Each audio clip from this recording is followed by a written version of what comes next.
Seiya is an overpowered psychopathic hero who is summoned to the heavens by a so-called goddess to help her defeat the demon lord in a world known as Gaeabrande. It all begins with the so-called low-level goddess named Rista, who was given an S-rank mission even the most veteran celestial beings would have hesitated to take on. Her job as a celestial is to summon heroes from the earthly world to aid in defeating evil. She has managed to successfully do this 5 times already, which is nothing compared to the seasoned Celestials. But with this S-rank mission, she is hoping to summon the most powerful hero yet and ascend to a high-ranking goddess. Rista looks through the potential candidates, and she is not impressed with the options. She begins to panic because she knows that her mission is way over her skill level. In her hysteria, she scatters the documents, and one falls on her face. She removes it and sees that it belongs to Seiya, who is level 1, but possesses stats far exceeding his level. Rista cannot believe her luck, because this find is 1 in 100 million. She wastes no time, and quickly goes to summon her hero. Seiya arrives like he's a titan, and Rista is taken aback by how dashing he looks. The guy is emanating so much aura, she begins to imagine a relationship with him, and compares his aura to the great celestials in their divine realm. But she snaps out of her simping when she remembers that it is forbidden for celestials to have a relationship with humans. The lady introduces herself and explains why she has summoned him. She thinks he is quiet because he finds her stunning. However, Seiya is a respectable man and is not one bit interested in her and calls her a freak, which Rista takes offense to. The hero wants to know why she doesn't deal with the issue herself, so she explains that the Celestials are not allowed to interfere directly, and for that reason, only humans can take on that responsibility. This is a duty those who are summoned cannot refuse, so Seiya just tells her that she is using him. He is beginning to get on her nerves because he is being too reserved, and this is not how heroes usually act. Seiya only lowers his guard a bit when he activates his properties, and sees data only he should know, so he follows her orders and activates his stats. She points out that his abilities is so overwhelming that only he can defeat the demon lord of Gaeabrande. Seiya wants to know what will happen if he dies in that world, so she informs him that he will just be returned to his world, but he is still not convinced. Rista thinks that perhaps taking him to the world will reduce his skepticism. However, the guy refuses to enter a dangerous world that is unknown to him. The Celestial tries to convince him, saying that no harm will come to him since she will be there to back him up and heal him if he were to get injured. Seiya doubts her abilities, saying that if she could handle this herself, she would have done so. Therefore, he is not ready to put his faith in her incompetent hands. Rista is starting to get triggered by all these insults. Seiya alerts her that since he cannot refuse, his only condition is that she allows him to prepare until he is 100% certain he is ready. Rista is confused by his strange behavior and remembers that she overlooked his personality trait of being outrageously cautious. While he does the Saitama workout, she goes to Arya about Seiya, saying it will be more effective for him to level up if they fought monsters in Gaeabrande rather than him doing basic exercises. But Arya advises her that being cautious isn't such a bad thing since her mission is S rank. Besides, time runs much slower in the unified divine realm as compared to the mortal world, so she doesn't need to be in such a hurry. The goddess of Seal also suggests that Rista should support him by providing him with basic amenities and food. She hints that Rista should treat him like a friend. Perhaps he would open up a bit more and stop roasting her. She takes the advice and presents Seiya with Japanese food. However, the guy refuses to take food from a stranger and orders her to eat one in case she has poisoned it, so she eats it to prove that the food is totally fine. However, he speculates that the poison might be slow-acting. The Celestial just ignored his stupidity and fashions a washroom along with a bed for him. She tells him that his dumb exercise isn't going to increase his stats that much, but she is willing to allow him to do as he pleases. Rista promises to leave food outside 3 times a day and informs him she wouldn't enter unless he pushes the buzzer she gives him to alert her that he is done. But he suspects that it might explode if he presses it. After 4 days, he doesn't press it, so she thinks he is dead, but when she goes to check, the food has been eaten, therefore he is still alive. 1 week passes, and she still hasn't heard anything, but not long after he summons her with the buzzer. Rista barges in asking how his training went, and when she sees that he has leveled up, she is in utter shock that he achieved this with only working out. He seems to have unlocked all sorts of skills due to his experience boost ability. Now that he is absolutely ready, they pass through the portal into Gaeabrande. Where they arrive is determined by the so-called great goddess known as Ishtar, who has picked the perfect location for a new hero to get started. With that, the two enter the town of Adona to get some equipment for their adventure. They are greeted by a man, and Seiya is super suspicious that he could be a monster or a criminal, so they should take him out even though they have zero evidence. Of course, Rista thinks he is completely nuts and scolds him for being unhinged. A little girl sees them and is so excited to meet the new arrivals, they ask her where the weapon shop is, and she directs them to it. The Celestial gives him money for shopping, and he foolishly buys 3 of the same armor so that he has 2 as spares. She quickly takes the money from him and buys all the equipment for the crazy guy. After he buys some more stuff at a herbal shop, she explains that he is being far too cautious because this town that was selected is only full of weak monsters. The little girl confirms when she says that even she can walk to the next town alone, so he shouldn't be afraid. She even gifts him with a charm which will ward any monsters away. He accepts it, although he thinks it might be a cursed item. Rista stops him from saying this out loud. Not long after, the girl's father comes and apologizes if his daughter has been bothering them because she tends to be very energetic. With all that out of the way, they finally go outside to fight some weak monsters. An ugly slime is spotted, and Rista tells him that the creature is so weak that even an ordinary man wielding a stick could defeat it. However, Seiya doesn't want to take any precautions, so he attacks it with a boss-level attack, which completely obliterates it. But he is not satisfied, believing that it could still be alive, so he shoots a fire spell at it. He still isn't convinced that it is dead, so he continues the attack several times until he is absolutely convinced that it is dead. After that waste of time, Rista tells him that he went too far and asks him if he checked the stats of the slime because its stats were all in the single digits.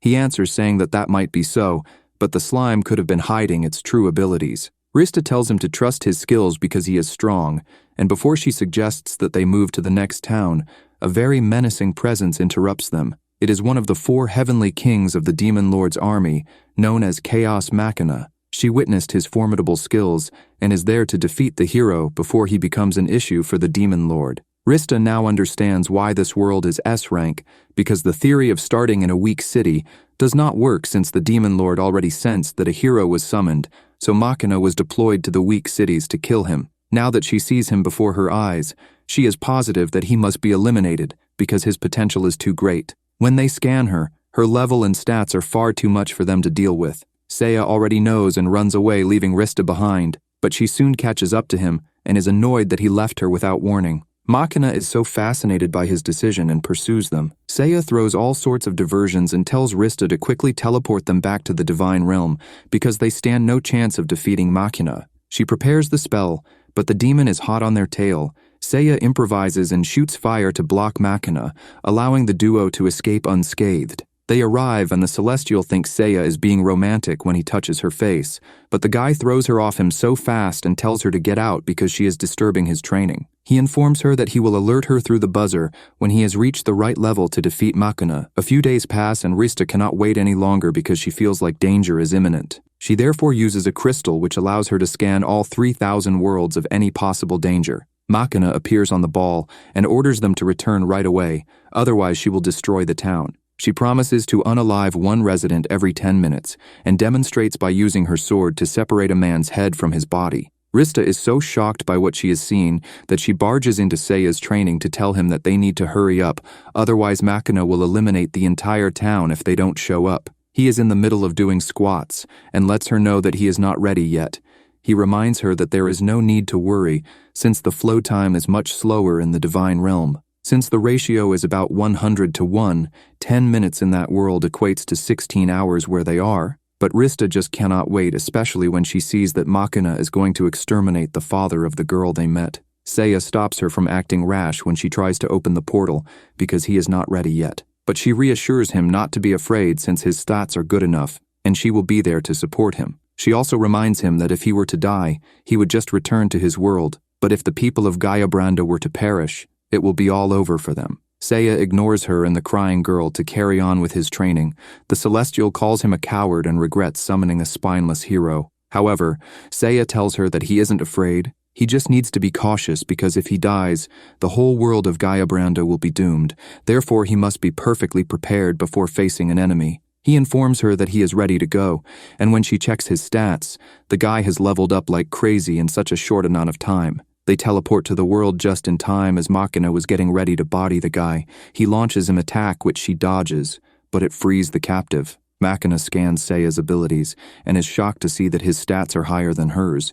She doesn't understand how he has leveled up so quickly, but nevertheless, she unleashes her hidden power. She attacks with great speed, but is taken aback that he is able to read her movements and dodge all that she threw at him. She then decides to release her final form, which is a demonic curse no hero can defeat. After piercing herself, the curse takes over her body, and she enters her true form. Her stats are now much higher than a demon lord in a D-class world.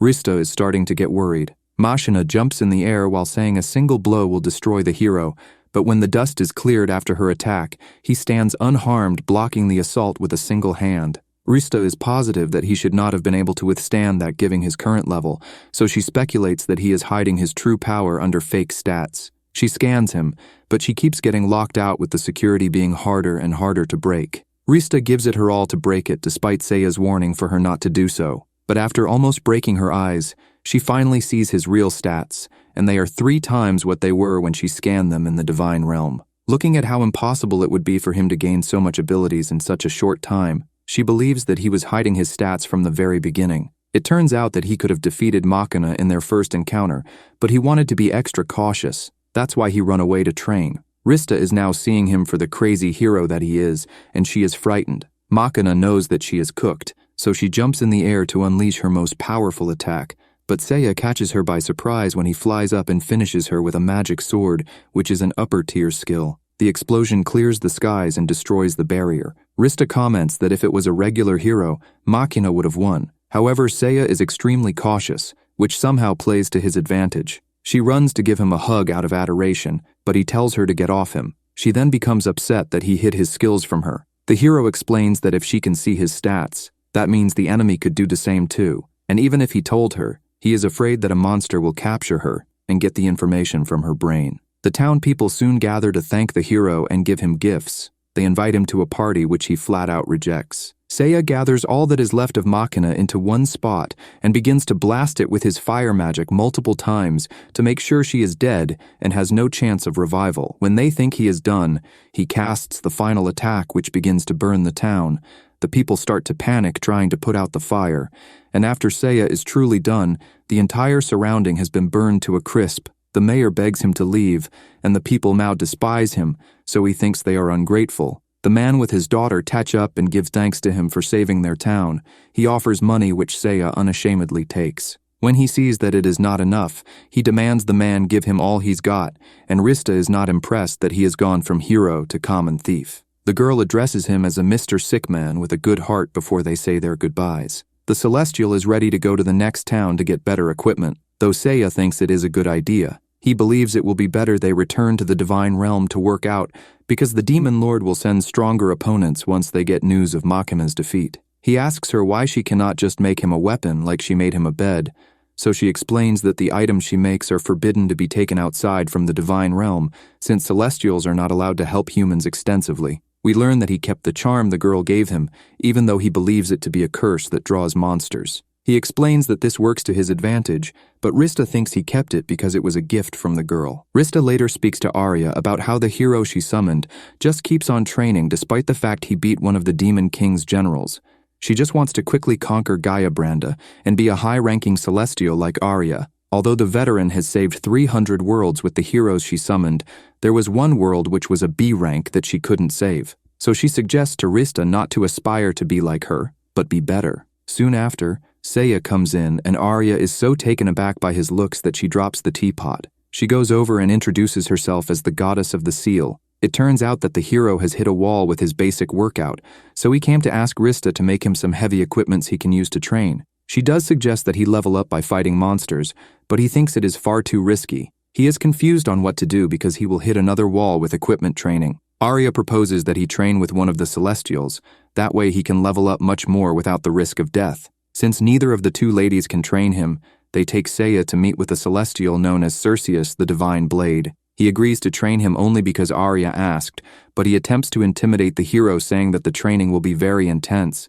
But Seiya flips the script and tells Cerseus that he hopes the Celestial does not quit halfway through. Cerseus finds him very strange, but the two go on their way to begin training. Rista is so impressed with how the hero commanded beginner action, but she is hopeful that Seiya will be put in his place once he tastes the magnificent power of Cerseus. They have a little round of sparring, and he is impressed that the hero is able to match his level of swordsmanship. After the first day, Cerseus informs Rista at the cafeteria that he is astonished by Seiya's ability, though the apprentice isn't up to his level just yet. Day 2 comes along and they meet at the cafeteria yet again, but Cerseus's face is in shock. Rista asks how training is going, and she notices that he is stumbling over his words. Cerseus cannot believe that the hero has managed to gain a scary amount of power in just 2 days. He expresses his frustration and wishes it wasn't illegal to use all his power against a human, because he would have done so just to get one win on Seiya. By day 3, Cerseus is depressed, sitting in the corner with no food, but only water. When Rista greets him, he gets a bit jittery. She asks him if he has lost some weight, which he denies. He refuses to give any detailed update on the training and snaps when Rista tries to push for more information. The guy apologizes and walks off in a very, very sad state. On the 4th day, Rista has an idea of getting a peek into the training by preparing food for Seiya, so she goes to collect ingredients from the kitchen, but doesn't see Cerseus at the cafeteria and presumes he is resting since he looked sick the previous day. As she collects her ingredients, she is shocked to see the guy hiding and looking very vulnerable. He tells her to keep her voice down and informs Rista that her hero is a crazy mofo. Cerseus told him that they have trained enough. However, Seiya forced him to train without rest or sleep,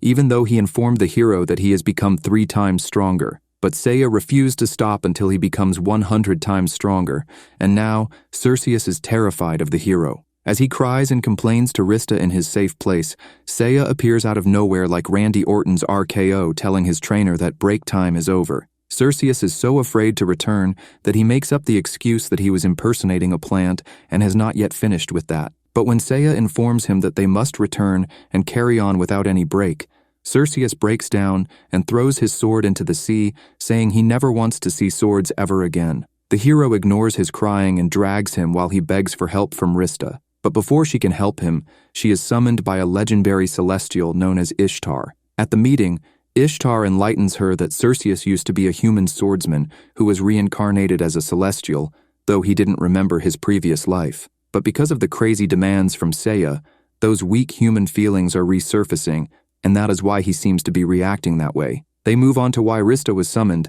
Ishtar reveals that now that the demon lord knows their plan, he will be sending a powerful enemy to the next town.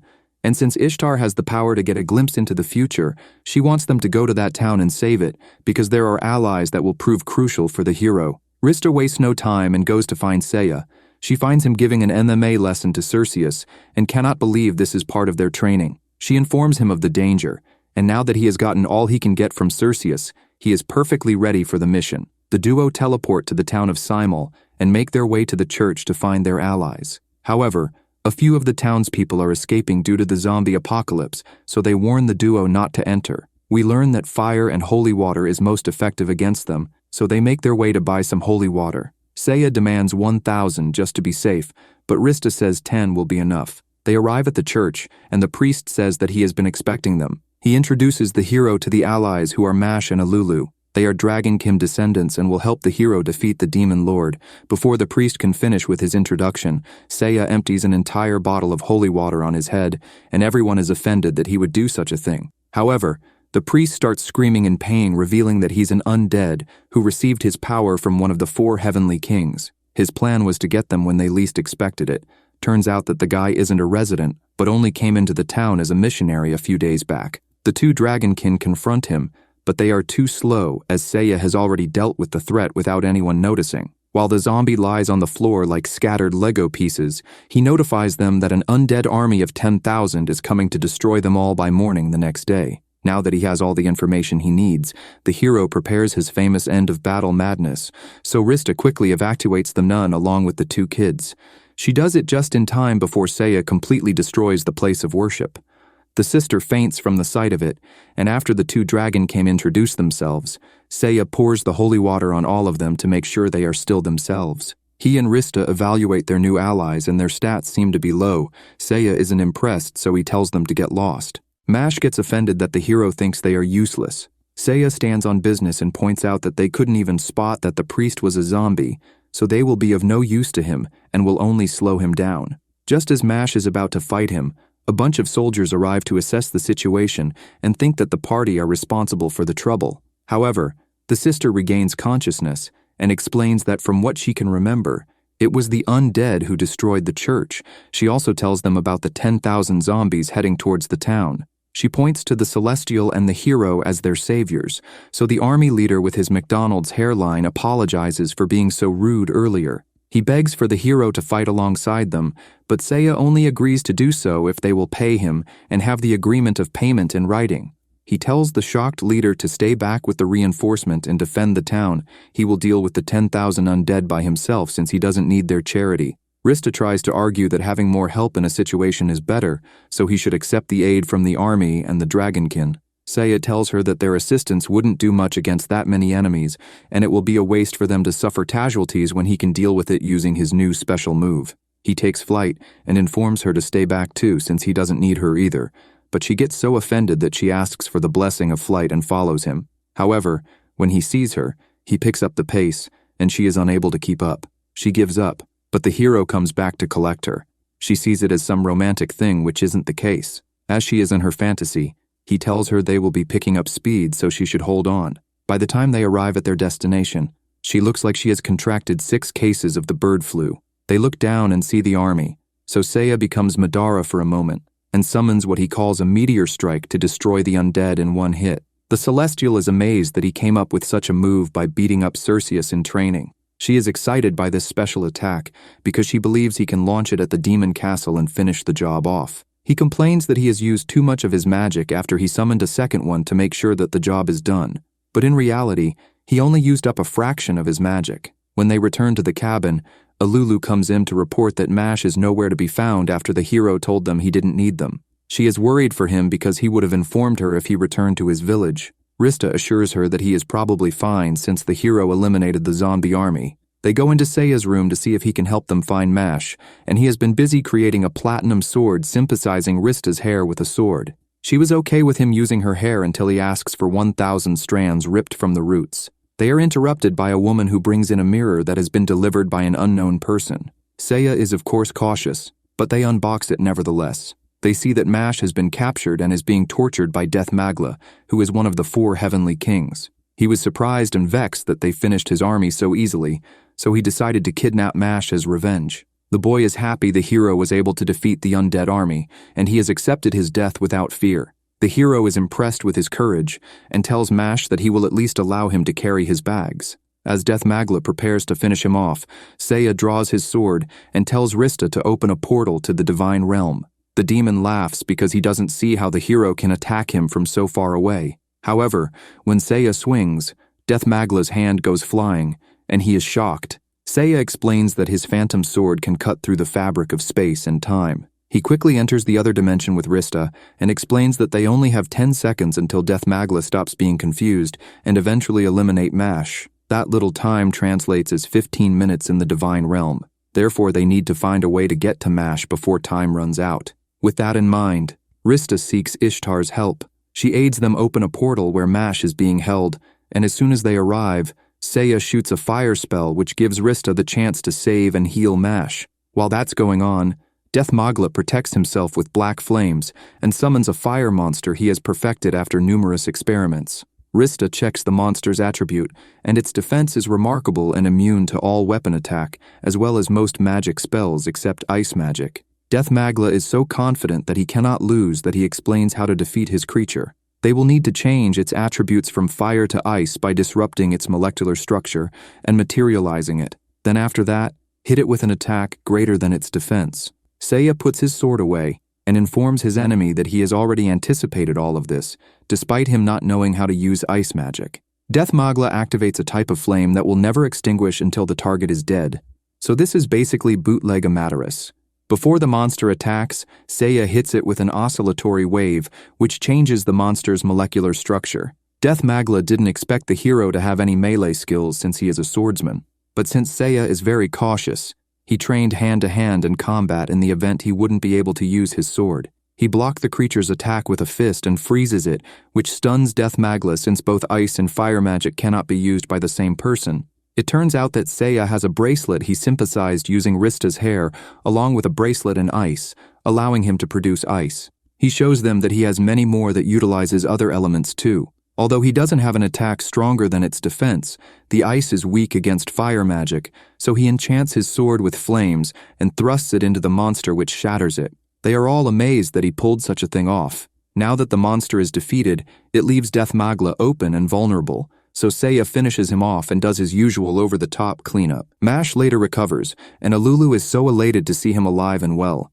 He thanks the hero for saving him. Seiya tells him not to mention it, and for them to join him on his journey by carrying his items. Mash is happy to do so. He humbles himself and begs for the hero to take him on as an apprentice. After that is sorted out, Mash alerts his new master of the dragon's den they need to visit in order to get a mighty weapon as prophesied. It was said that 16 years ago, a dragon dropped off 2 babies who will later help the hero conquer the demon lord and save Gaeabrande. It all sounds good to Seiya, but he wants to go to the divine realm first before embarking on the dragon's den journey. He takes his new companions to the realm of celestials for them to train and become strong. Their first stop is to look for Cerseus, and they find him in the kitchen baking, because he is thinking about giving up the sword since they are dangerous. Rista is stunned by the level of trauma Seiya inflicted on a mighty celestial such as Cerseus for him to pick up baking as his new thing. Cerseus becomes frightened when he thinks the hero wants more training, but Seiya clarifies saying he wants Mash to be trained instead. Cerseus becomes excited after learning that the boy's stats is weak, so he quickly accepts to train Mash right away. It is now time to look for someone to train Alulu, so they visit Hestiaka, who is the so-called fire goddess who is delighted to help the girl. After dumping off the 2 kids, Seiya is now on the hunt for someone to train him. They bump into Valkyrie, who is the goddess of destruction. She torments Rista for crashing into her before going on her way. Seiya likes the aura emanating from Valkyrie, so he proposes to Rista that she trains him. But before Rista can warn him about it being a bad idea for the fact she is the mightiest goddess in the divine realm, the hero has already picked a fight with her by addressing her very rudely. Before she can rip him apart, Arya comes in and pleads that she let him go for her sake. Valkyrie agrees after taking one look at Arya's assets, and then leaves. Arya advises Seiya to be more thoughtful next time, and then takes him to someone who can train him. They arrive at Adamela's place, who is the goddess of war, and is said to be better than Cerseus with regard to military might. The woman is a bit unhinged as she sits there in a dark room sharpening a sword. Seiya finds her disgusting, but she agrees to train him. She demonstrates a move known as Eternal Sword, which is too fast for the eyes. However, the hero was able to follow. This is the skill she will teach him, so the duo go on their way. After only 2 days of training, Seiya already knows how to use the technique, and Adamela has started to dress decently because it seems like she has fallen for the hero. Seiya is also teaching Mash about his mindset of being skeptical of everything, and after the final day of training, Mash thanks Cerseus for the lessons. Not only has Mash increased in stats, but Cerseus has gotten over his fear of Seiya. However, Ilulu doesn't seem to have improved at all. She wasn't able to learn magic, so the fire goddess advises Rista to encourage her to give it up. The group reconvene ready to head to the dragon's den, but Seiya is waiting for Adamela to hand him something she prepared. She comes out looking like a completely different person, and she asks him to take her along on his adventure because she has fallen in love with him and wants to only be next to him. She presents him with a cake she baked with love that took her 5 hours to make. But of course, Seiya being Seiya, he rejects the cake in the most coldest way possible. He thanks her for the training and tells her straight that he has no idea what she is talking about with regard to love and cake. He says goodbye to her, and the lady just stands there disappointed. As they get ready to pass through the portal, Adamela turns crazy because she and her cake got rejected by the hero. The group arrive at Gaeabrande and walk towards the location of the den. They spot a monster coming their way, and Mash prepares to defeat it.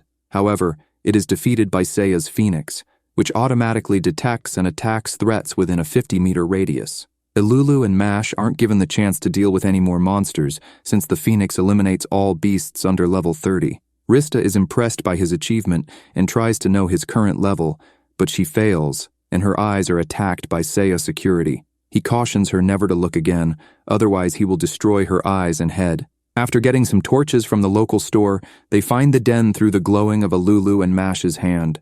When they enter, their path is blocked by a sealed door which requires Dragonkin to open. But Seiya ain't got time for that, and whips out his sword to destroy it using the new technique he learned from Adamela. They go inside expecting to see the weapon, but they are greeted by a voice who tells them to step into the magic circle, where they will be teleported to Dragon Village to receive the ultimate weapon. Seiya is cautious, and puts a lizard to be teleported first to see what will happen. when it gets teleported and then sent back.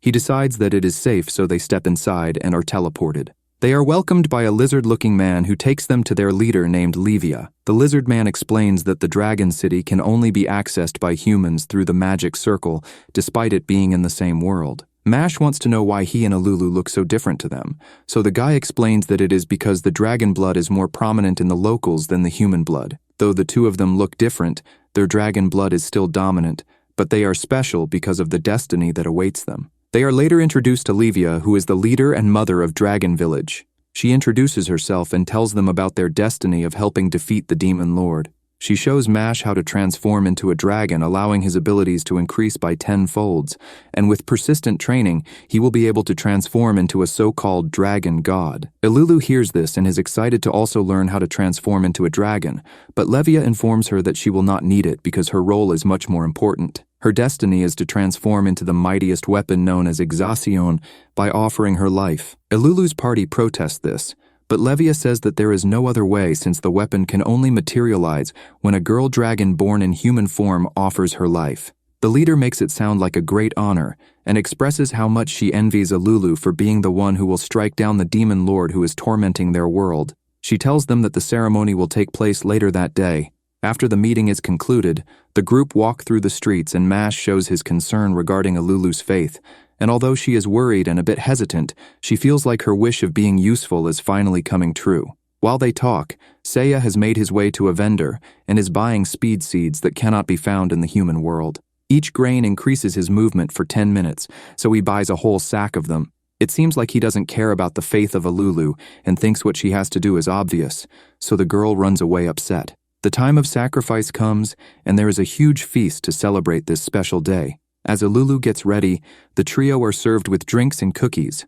Seiya is initially cautious to take one, but eventually eats one from the dragon kids when Rista encourages him to. Their attention is moved towards the platform where Alulu will meet her end by falling into the dragon abyss, where she will transform into the sword after her blood and flesh is absorbed by the magic circle created by the first dragon emperor. The reality of the situation sets in for Mash, so he wants to go up there to save his friend because this is wrong, but he is stopped by the guards. When Alulu sees the commotion, she begins to have second thoughts, but the guards with her force her to the edge while she cries. The whole crowd has lost their mind in demanding for the ritual to be completed. Seiya suddenly appears at the platform and kicks the guards down.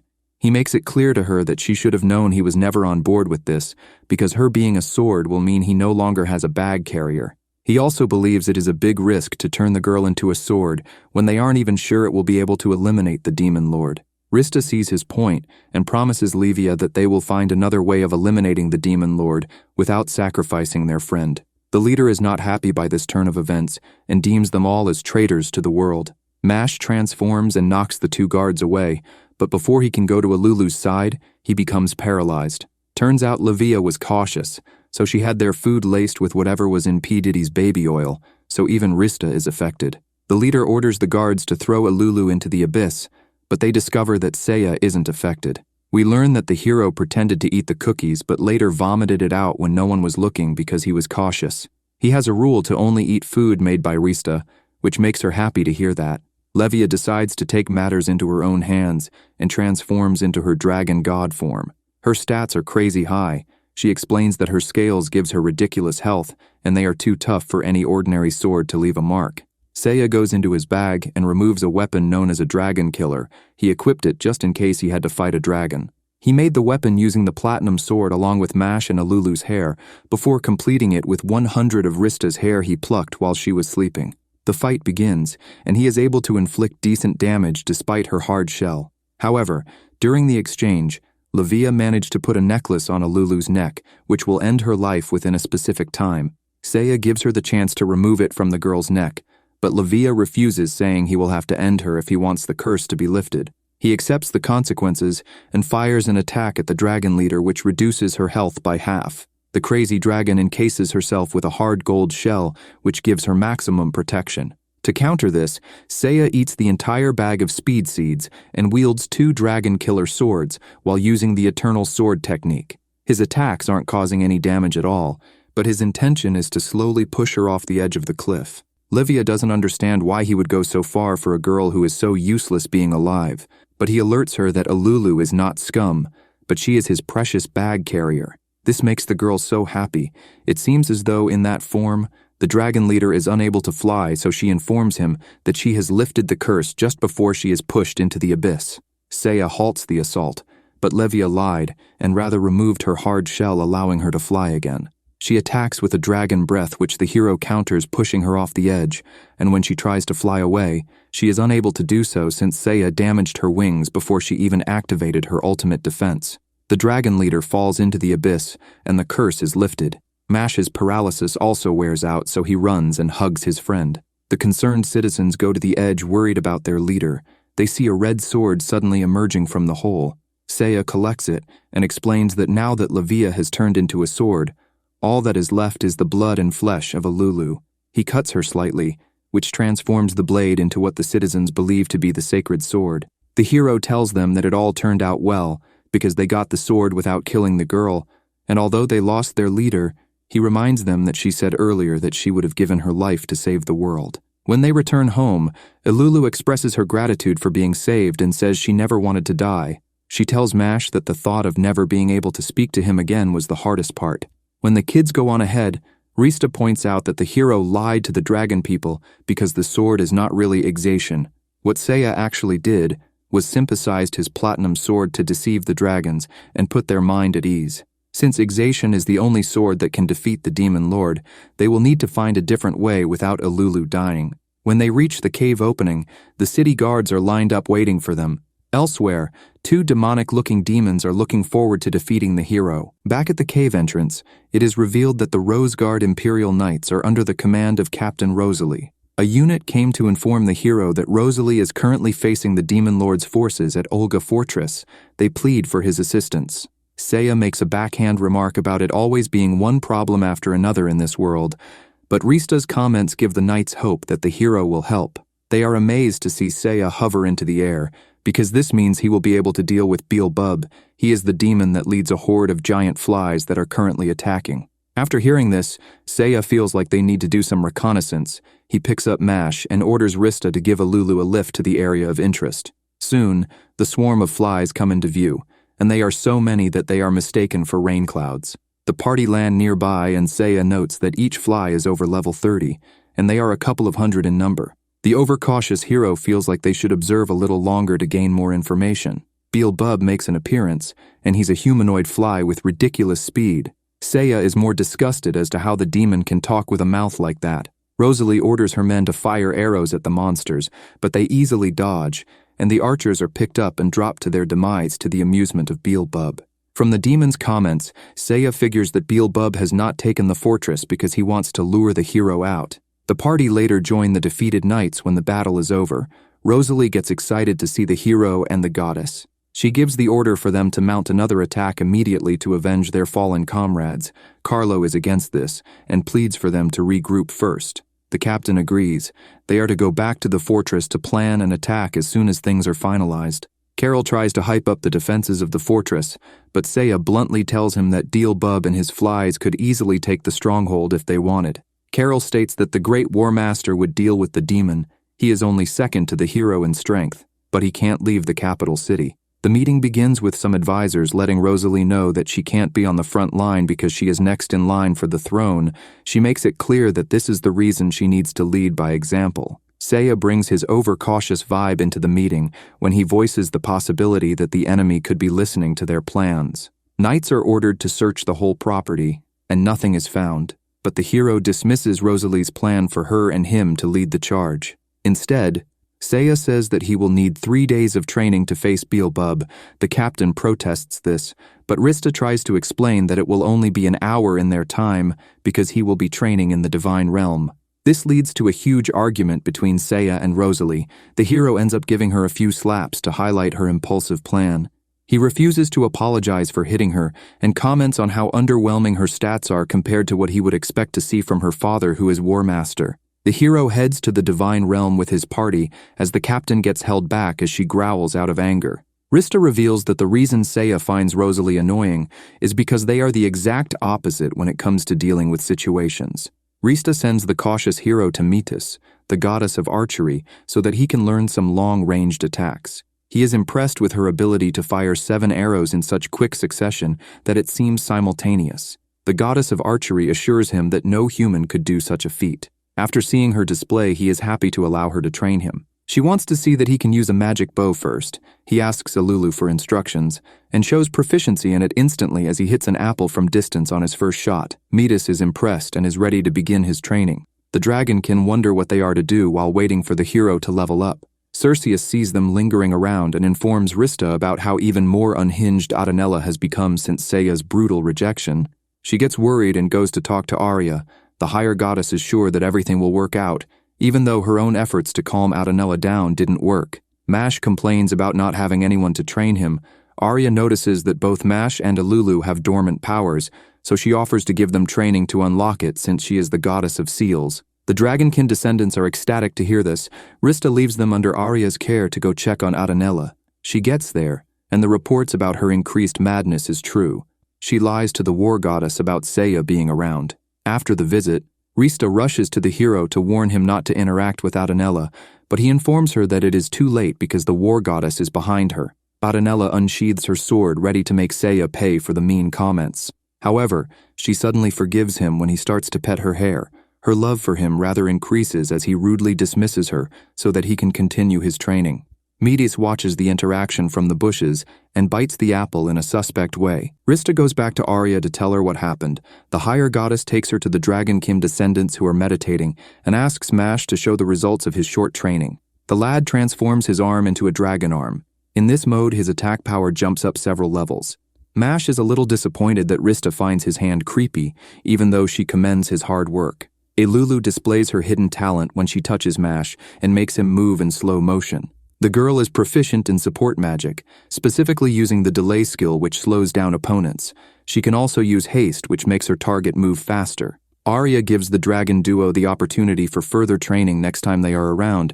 Rista is feeling optimistic because Seiya's bow training is also coming along nicely. Arya starts to panic, hoping that Metis is not the one teaching him. She calls Rista a fool as she reveals that Metis is terrifying. The goddess of archery was isolated in the divine forest because she has lewdly devoured every hero that has entered her grasp. It is a taboo to let any males near her. Arya is sure that Metis has been holding herself back until the last day of training. The higher goddess is sure that she is making her move as they speak. Rista quickly rushes to the forest since her best chance of clearing this S-rank world is about to get ruined. She arrives to meet Seiya, wondering why Metis is tied upside down in her natural form. The goddess of archery wants him to use a volley of 3 light arrows to free her as his final test. The cautious hero responds by shooting her head. This leads to Metis freeing herself and aggressively hunting Seiya, but he stops her in her tracks with 5 arrows that pin her to a tree. The party waste no time and head back to Gaeabrande. Carol informs them that Rosalie has gone to face the demons alone. They rush to the nest and find her trying to climb it using her special skill to keep the monsters away. Beelzebub arrives, and Seiya feels like he can snipe the leader, but he needs bait to keep him occupied, and Rosalie's one-man mission is perfect. The hero states that they don't have much time because the flies are starting to smell Rista's goddess scent. She gets offended, but Mash informs her that she doesn't smell bad. Alulu adds that it is not enough for her to be concerned with. However, this only makes her more self-conscious. Rosalie gives up her location to Beelzebub, who captures her effortlessly. Rista is sent out to be the new distraction. Beelzebub guesses the hero is around after seeing the goddess and prepares to drop the captain to make him come out. Rosalie discloses the fact that the hero went to train. Beelzebub figures that Seiya went to learn archery, so he starts to ascend higher to get out of his reach. Rista follows and distracts him for a moment, allowing the hero to fire an arrow which causes Beelzebub to drop the captain, and Rista catches her. The demon is surprised that Seiya's arrow managed to reach him, so he concludes that the hero must be able to fly. Beelzebub is confident in his speed, so he challenges the hero to show his bow skills.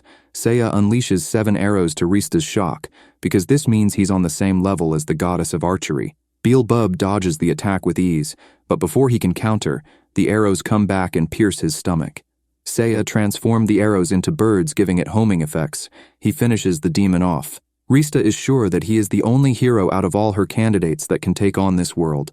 The trio land back down and Rosalie's subordinates are happy to see her safe. The captain tries to criticize the way he defeated the demon. She feels like a real hero strikes their foe down in the open like her father would. Seiya is not bothered by her comment as he sees it as the barking of a dog. Rosalie gets annoyed hearing this and storms off. The hero turns his attention to the remaining flies. He makes comments to make it seem like Mash and Alulu are going to help him fight, but he quickly defeats the flies alone with a shower of arrows. The Dragonkin are disappointed to learn that he only wanted them to use their newfound powers to help him gather the remains of the flies so that he can burn them. Before Rosalie sets off, she informs Seiya of the legendary armor in a shrine near the village of Izal. Apparently he will need it to defeat the demon lord. The cautious hero just hopes that it is not cursed.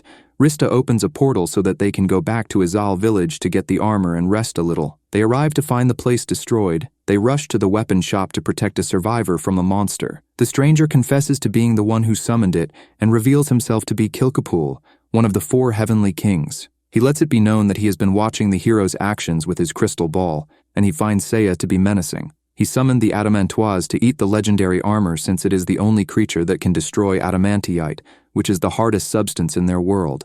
Rista worries because they have lost the sword and armor needed to defeat the demon lord. Kilkapul knows that he can't fight Seiya himself, so he sacrifices himself along with his wife, son, and the lives of the villagers to summon Thanatos, the hyperconceptual reaper. Seiya asks Rista to open a portal to the divine realm as a precaution. Thanatos manifests, and Rista can't even comprehend its stats. Seiya states that is how OP the reaper is. After a little exchange with Thanatos, he pushes everyone into the portal. Rista gets worried when he falls to his knees injured. She offers to heal him, and is annoyed to see that it is a scratch that only took 100 of his 300,000 health points. She still heals him, and they try to figure out a way to defeat such a foe. Unfortunately for them, Thanatos can enter the divine realm. Some gods assemble to face it, but they are all quickly defeated. Seiya doesn't wait to see the result of the fight as he runs away. The Reaper chases after them and defeats more so-called gods that try to attack along the way. Seiya steps out after making a cake, but it gets thrown in his face as Seiya runs past. The hero meets Adanella along the way and rizzes her to stall Thanatos. She cuts the specter into pieces, but it spawns and multiplies before beating her up. The party continue to run as the hero leads Thanatos to Valkyrie, where its attack destroys the painting that she was working on. This triggers her to start fighting the Reaper, and she is impressed with how strong this strange foe is as she unleashes her full power. Rista and Seiya check her stats, and everything is above the upper limit. None of the other gods can compare to her. She finishes the fight when she summons the Gate of Valhalla, which impales and seals Thanatos.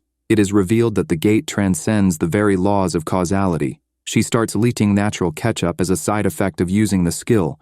Valkyrie states that a human would lose their lives using this technique, since the caster's life force is used as a catalyst. Rista is a little freaked out watching Valkyrie enjoy the pain. After seeing that display, Seiya is sure that Valkyrie is the only one fit to train him. He is certain that the enemies are only going to get stronger. Valkyrie is reluctant to instruct him, but Seiya manages to get her interested to see if a human can learn some of her techniques. However, she makes it clear that she will not be teaching him the Gate of Valhalla. Mash and Alulu rush off to Arya's place to continue their training. Rista is still sad that they lost the ultimate sword and legendary armor. Seiya reveals that he picked up a fragment of the legendary armor. He combines this with Rista's hair to upgrade his sword. This creates Adamantitor, the indestructible sword. He is not sure if it will work against the demon lord, but it is the best sword he can make. Rista is so impressed with his resourcefulness as she hugs him. He informs her that she smells rancid. Hearing this forces her to go and get a bath. She bumps into Seiya, who is washing off the cake that was on his face. He also informs her that Ishtar wants to see her. She puts a pause on her bath and rushes to her boss. Rista is relieved to hear that it's not about the Reaper's infiltration. Ishtar informs her that the last of the 4 heavenly kings is on the move and leading a great army to destroy the capital city. She's to head back to Gaeabrande as soon as possible, but Ishtar asks her to get a bath first. The following day she goes to Arya's place to pick up the Dragonkin. Rista tries to hide the fact that the redness of her skin is due to her aggressive bathing. She is impressed with Mash's progress, as he can fully transform into a dragon. Alulu has also learned superior versions of her spells. This gets her hyped as they go to pick up Seiya. She is stunned to see him in a compromising position with Valkyrie. The goddess of destruction backs off when a voodoo-looking hair doll is pulled out. Rista cries at the betrayal, but Seiya assures her that it was training, and nothing happened. He takes the hair doll to use it as material for his crafting. She briefs him on the situation in Gaeabrande before they leave. They arrive just as the two forces prepare to clash.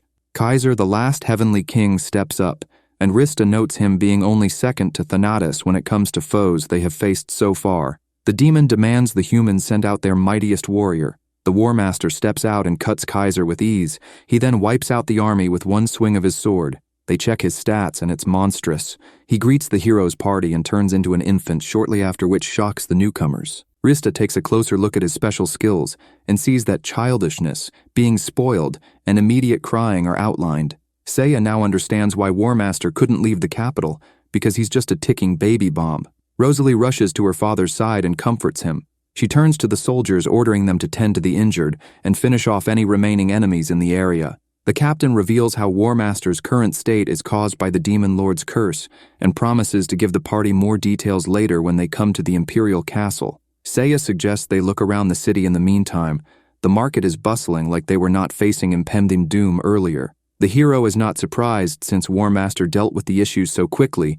Rista is sure that the masses don't know about his curse and proposes they head to a bar and casino to unwind. Seiya refuses to go because of the potential risks involved in entering such establishments.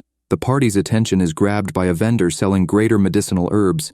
Seiya is interested in buying some, which offends Rista since she is the goddess of healing. This leads to an argument with the vendor, so they have a heal-off using one of the soldiers that was injured in the battle. Each takes one arm, and the herbs heal the guy faster than Rista, which leaves her devastated. Seiya calls her useless and buys all the stock of the greater magical herbs. They proceed to the castle where Rosalie explains how War Master has been fighting off demons for the past 30 years. Even at his ripe age, he set off to defeat the Demon Lord. However, he got turned into a child along the way for an unknown reason. Rosalie and her men had to rescue him in front of the Demon King's castle. She wants her father to rest after such a long fight, so she pleads for Seiya to reject her father's offer to help. The hero makes it clear that he had no intention of carrying a geezer along since he might create problems. The captain gets annoyed that he called her dad a geezer. They meet up with War Master when he returns to normal. He thanks them for coming and confesses that he doesn't remember what happened after defeating the demons. Seiya bluntly tells them that he doesn't need his help, so he laughs it off and stands down. He offers to show Rista their cathedral. Their meeting is interrupted with an urgent report that the remaining Demon Lord's forces are attacking the capital. Seiya assures the War Master that he will take care of it and tells him to show the goddess around the cathedral. Rista is frustrated to be left behind. She follows the king as he gives her information about their place of worship. He changes the topic when he remarks on how he knows that she is having issues with the hero. She doesn't waste time and voices out her annoyance at how Seiya makes a fool out of her. He tries to make her understand that people with extraordinary talent tend to be eccentric. The old man then moves on to explain how the gods can live eternally because they have virtual souls implanted in their bodies. Their real souls are being stored in a room within the divine realm. If she was to die in this world, she would be fine because the real soul is safe. The same principle applies to the hero, but he will be returned to his world if he loses his life because his soul is back at his original world. War Master tells her of a magical item called the Chain Destruction. If it is used to break apart the virtual soul, it causes a chain reaction that also destroys the real soul. The goddess's worry only increases when the old man reveals that the Demon Lord has already created a chain destruction and attached it to the ultimate weapon. War Master steps out with the deity-slaying sword called God-Eater. He lets the goddess know that she is about to die and reveals how he became a worshipper of the Demon Lord when he faced his overwhelming power. He turned into a baby because it felt like a child submitting to his father. Rista dodges the first attack, but she is captured by the chains. She screams for help from Seiya as the finishing blow comes. Luckily, her cries are answered as the hero interrupts and saves her. However, he lets her fall and kicks her away, as he's more concerned about fighting War Master. Rosalie is stunned to learn that her father has aligned with the Demon Lord and begs for him to stop, but he tells her not to interfere, otherwise he will cut her down as well. Seiya reveals that his overly cautious nature led him to guess that War Master might be an enemy. The old man is a little salty that he couldn't be the hero, so eliminating the real one will bring him some joy. Rista warns Seiya of the soul-destroying properties of the sword, but he is not worried and is confident that he will win. War Master's old body starts to fail, so he ingests the demon spirit orb, which turns him into a demon. He quickly adjusts to Seiya's swordsmanship as they clash and parries him.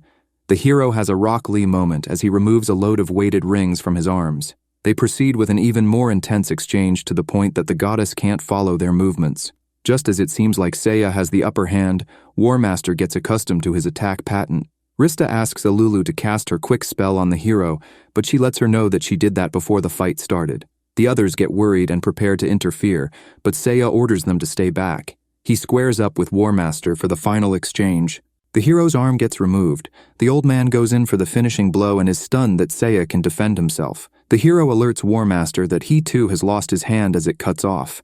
Seiya reveals that it is a Valkyria technique that allows him to mirror back the damage his enemy inflicts on him. He continues his counter with a powerful thrust of his sword that knocks War Master back, causing him to revert to his old age. Rista rushes over and attaches his arm. Seiya asks her to also heal the crying War Master. Rosalie wants to disown her father for what he has done, but Seiya encourages her to spend some time with him, as it's his last moment. He slaps her when she tries to be reluctant. The father and daughter have a heartwarming moment, as War Master apologizes for everything. Seiya loses consciousness, but in the meantime, the king's funeral is held. The masses are told that he died of old age, and Rosalie takes over the imperial throne. On the third day after the fight, Seiya wakes up and gives the all-clear for them to have some fun in the city. Rista and the dragonkin head out excited for the day. The goddess suggests they go get some clothes. They arrive and Mash and Alulu find some things that they like. Rista notices some bathing suits. The attendant informs them that they have mixed baths in the city. The goddess goes into a love trance thinking about bathing together with Seiya.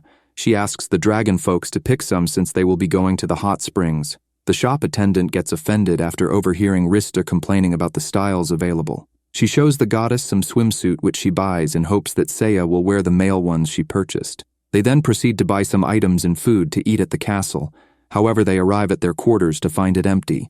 Rista assumes that Seiya is still shopping, so they wait for him for a while longer before heading back out to look for him. They visit most of the vendors, and none of them have served him. The trio start to worry that he might have gone to fight the demon lord alone. Rista hopes this is not the case because he barely managed to defeat War Master. Arya comes down to the world with tears in her eyes and begs with the party to follow her to meet Ishtar. They are taken to the room where time stands still. Ishtar greets them and makes it clear that they would normally not have access to this location. The souls of the gods hang on a tree.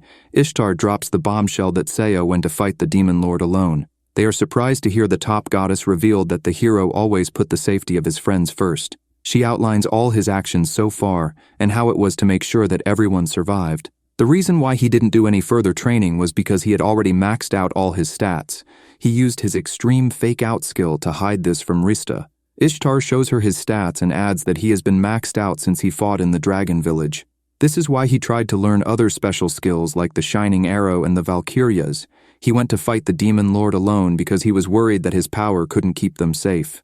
Rista is sure that he can't defeat a S-rank demon lord with those stats. She also tells Mash and Alulu that Seiya doesn't have the sacred sword and armor. Ishtar explains that Valkyrie taught him the Gate of Valhalla, and when Rista walked in on them, it was the ritual for him to learn the technique. The goddess of healing gets distressed, wondering why Seiya is willing to go so far to protect them. The party are shown the events of what happened to cause the world of Exphoria to fall into the hands of the demon lord. It's unveiled that Seiya was the hero summoned to save this world by Arya, and he was a lot more carefree and reckless. Their party was headed by Princess Tiana, a royal of Exphoria. He progressed through the world without leveling up, causing him to fight monsters that were above his level, but he always managed to defeat them. All that was left was to defeat the demon lord. Tiana suggested that they go to the sage's village to learn more about the demon lord, but Seiya assured her that they will be fine.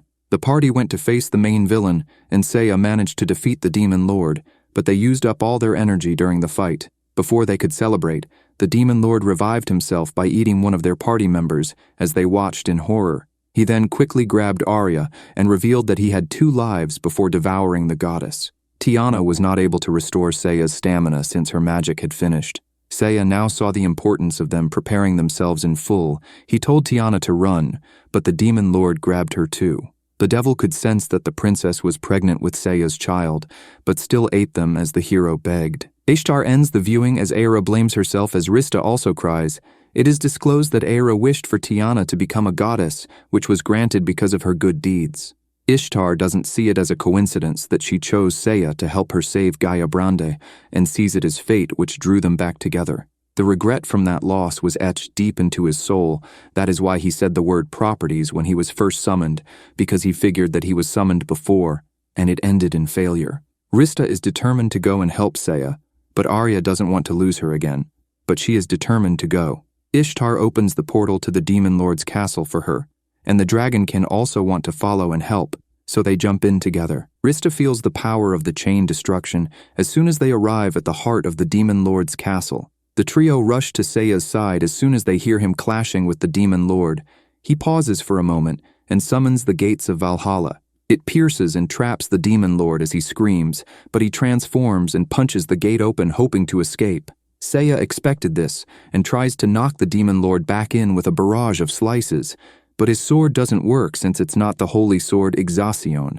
Seiya uses Rista's hair doll and combines it with one of the spikes of the gates of Valhalla to create an infernal sword. He thrusts it into the devil, which sends him back into the gate. Seiya lands, but his body starts to leak as a side effect of using the technique. Rista refuses to allow him to die, so she requests for the release of her full healing powers and is heedless of the fact that it is a violation of the divine realm rules. She uses her power to prevent the gates of Valhalla taking his life. Seiya reluctantly commends her for saving him and takes back his comments about her being useless. Bilulu interrupts their comedic moment when she realizes that the gates of Valhalla have not disappeared yet. The Demon Lord breaks the gate with his final form with the intention to take the entire world down with him using his last-ditch attack. The hero doesn't hesitate and summons a larger gate of Valhalla, which swallows the first gate along with the Demon Lord. The gate wants to take Seiya's soul as payment. His body starts to crack, and Rista is not able to heal him fast enough. Seiya gives his goodbye speech to the party